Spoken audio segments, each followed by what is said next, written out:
کہ آپ نے دیکھا ہوگا یا بچپن میں خود آپ نے کیا ہوگا کہ کبھی کبھی ایسا ہوتا ہے کہ جس سے ہماری پہچان ہوتی ہے، ہم جس سے بہت زیادہ محبت کرتے ہیں، جب ہم کبھی کبھی اس سے ملتے ہیں تو اگر وہ ادھر کو منہ کر کے کھڑا ہو تو ہم پیچھے سے اس کی آنکھوں پر اپنے ہاتھ رکھ لیتے ہیں۔ یہ محبت کا تقاضا ہوتا ہے۔ محبت میں لوگ ایسا کرتے ہیں، دوستی میں ایسا کرتے ہیں، بچپن میں ہر کسی نے لگ بھگ کیا ہوئی ہوگا۔ اللہ کے رسول صلی اللہ تعالی علیہ وسلم بھی اپنے غلام حضرت ظاہر ابن حرام سے اسی طرح سے محبت فرماتے ہیں کہ ایک مرتبہ وہ مدینہ کے بازار میں سبزیاں فروخت کر رہے تھے، اسی بازار میں آقا کریم صلی اللہ تعالی علیہ وسلم بھی موجود تھے۔ اللہ کے رسول صلی اللہ تعالی علیہ وسلم نے جب اپنے چہیتے صحابی حضرت ظاہر ابن حرام کو دیکھا تو آپ پیچھے سے جاتے ہیں اور ان کی آنکھوں کو اپنے ہاتھوں سے بند کر لیتے ہیں۔ حضرت ظاہر ابن حرام پوچھتے ہیں بتاؤ کون ہے؟ اللہ کے رسول صلی اللہ تعالی علیہ وسلم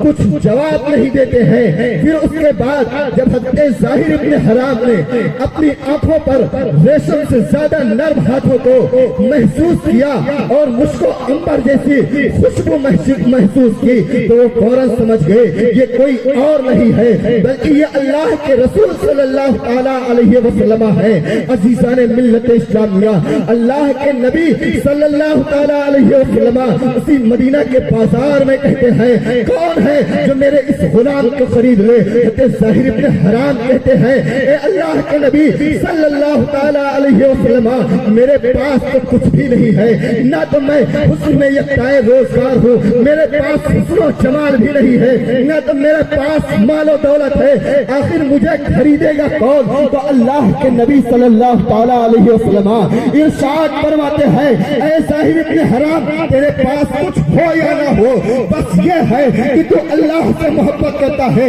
رسول اللہ صلی اللہ علیہ وسلم سے محبت کرتا ہے اور اللہ اور اس کے رسول تجھ سے محبت کرتے ہیں، یہی سب سے بڑا